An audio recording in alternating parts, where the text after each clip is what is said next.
Hello guys, কেমন আছো তোমরা? সবাই ভালো আছো? আজকে দেখতে পাচ্ছ আমাদের জমিতে মাছের সাধ্য লেগে গেছে। এত মাছ, কত লোকের ভিড়, কি বলবো আর।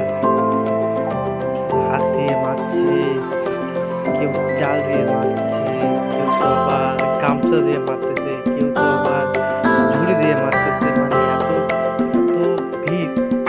দেখতে পাচ্ছ কতগুলো মাছ, পুঁটি, অনেক রকমের মাছ, এদেরকে প্রচুর রকম মাছ আছে। সকলে দেখতে পাচ্ছ কত মাছ, কত লোকজন। এটা কত পুকুর থেকে হয়েছে, সকলে মাছ মারতেছে।